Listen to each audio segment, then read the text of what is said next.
Greetings, I am Herbert Erpaderp, and today I'm going to do a Star War. In particular, I'll be building this Bandai X-Wing Starfighter. I know it's a little bit late for May the 4th, but may the please insert today's date be with you. That's how this works, isn't it? Let's look at the back of the box, on which there is nothing. Anyway, this is a small plastic kit, and it doesn't say on the box, but I do recall reading somewhere that this is 1/44th scale. I'm not sure how accurate that is, or how much it really matters, but this is a small, relatively simple model. Inside the box we find sprues. Not really unexpected. These sprues are pretty nice. I've only built one Bandai kit in the past, but I have been told that they are consistently very high quality, and this kit is certainly that. All the parts are very neat and well moulded. As far as mould lines go, there are barely any.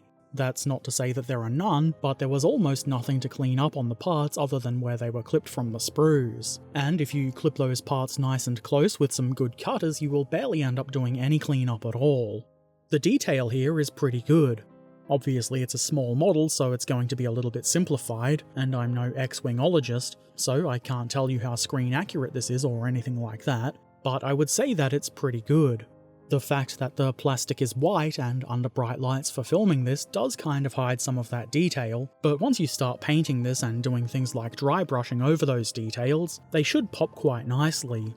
There's also a stand which comes in black plastic. Not quite as exciting as the X-Wing itself, but as far as stands go, it looks pretty good. There's also a sheet of stickers. These are not decals, but actual stickers, and if you wanted you could use these on the model without painting it. I would imagine that's the main purpose for these, though if you did want to paint it you could use them as well, but I don't think it would look quite as good as if you'd painted the coloured sections. Still, not a bad inclusion, but some decals would have been nice. There are no instructions in the box, because they're in the box. Or maybe on the inside of the box would be a more correct way of saying it. This isn't a bad thing, and it's better than wasting paper in my opinion. The only problem is they're a little bit small and kind of hard to read from a distance, but I guess that could also be a me problem because I'm old and crap. For the most part, they are easy enough to understand and follow. Okay, that's what's in the box. Let's start putting bits of plastic together. Why not start with one of the wings? After all, this thing is mostly wing, and that is what the instructions want. We wouldn't be a rebel against those, would we? I start by adding this angled part. This would probably stay here with friction alone, and I'm sure that's the case for all of the parts in this kit, but I'm using glue anyway. In this case I'm using SMS extra thin cement, which will nicely seep in between tiny gaps and bond things into place. Then it's time to put an engine together, which sounds like it might be a big, complicated job, but in reality, all we really need to do is press these two parts together, and a little bit of glue will ensure good engine durability. It can then be installed on the wing like so. There's some good keying that both guides the parts together and will hold them there. That's one engine, and one angled bit, in place, and it was very simple to do. Next, we repeat those steps, only with differently numbered parts.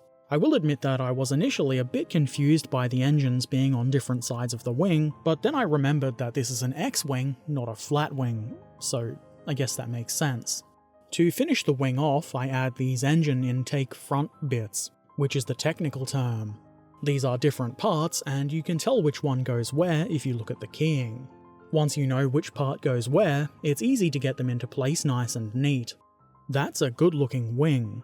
We will need another one, of course, but I figured it would be a bit silly to show myself building it because, other than a few differently numbered parts, it goes together exactly the same way as the first one. Next, the wings go together. Actually, I think you're doing it wrong. Okay, this is how they go together. You can see there's a little tab on the top with a recess in which it can move back and forth, or side to side rather. It's simple enough. And just like that, we've got some nice flappy wings to play with, like a sensible and mature adult, and not at all a child. Now it's time for the pointy bit of the X-Wing. I start by gluing the cockpit into place. You can see that this has some good detail, and using the provided sticker over the top of this would probably hide that quite well. Then I take the bottom half of the hull, I guess is what you would really call this, which has some recesses that will hold the wings neatly in place. These should stay there quite firmly, but you should still be able to open and close the wings easily. If they don't move, you've probably done something wrong. Because I'm really good at what I do, I forgot to record the part where I pressed the upper hull into place. I did use glue to make it stay together, and obviously it's a good idea to be careful with the glue here to avoid getting it into the moving parts of the wings. That is, of course, unless you absolutely want those wings to stay in one position. I clearly didn't want that because having movable wings is fun. On the rear of the hull we add this thing. Again, I'm being careful with the glue to avoid bonding the wings into place. Whatever you would call this part slots into place nice and easy. It does go on in a particular way, and the guide pins will help you determine which way that is, by not allowing it to go on the wrong way. The final details are the weapons. A starfighter without weapons is probably not going to be very good at fighting stars. These have keying, and that means that while the weapons are identical, they do have particular positions they should go in. This one is not going to fit on the upper left wing, but it will fit on the right. I glue all 4 of these into place, which is very easy, though I would suggest being careful. I can imagine these would be quite easy to break. At any rate, the X-Wing itself is now completed, and we can get to the exciting part, the stand. Unsurprisingly, this is quite simple. You just choose which of these 3 slots you want the pole part, I guess you might call it, to go into. I've chosen the middle because why not? I glue that into place, and then this cap part goes onto the ball at the top of the pole. This doesn't need glue, and it can be used to position the X-Wing at just about any angle you might want. The pin on top of that slots into a hole in the bottom of the X-Wing, and this should stay in place with friction alone. It's a good idea to not use glue so the stand is removable for when you want to paint the model, or if you wanted, you could use the stand as a holder while painting. You do you, fam, as the youth are always saying.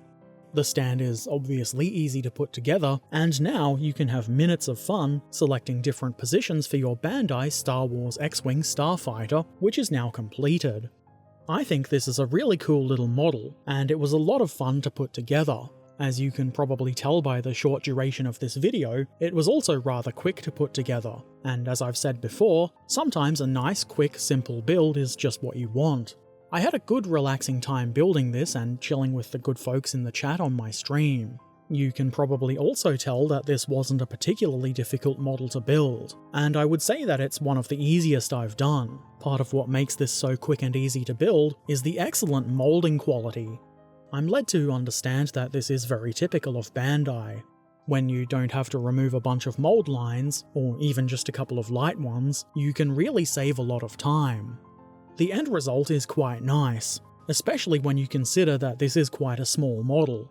I do know that it's a little bit hard to see on a white background and turntable, but hey, I had to work with what I had. You'll be able to see it and the detail a lot better once it's painted, though as always, don't hold your breath for a painting video. That would be quite bad for your health. It seems to me that it's not intended that you paint this model, and that you are meant to just leave it plain white and use the included stickers. A bit like a toy, I guess, but it is a good candidate for painting. The detail is quite good, and would be brought out with various painting tricks. I think a great result could be achieved with this. This is my second Bandai kit, and it certainly isn't going to be my last.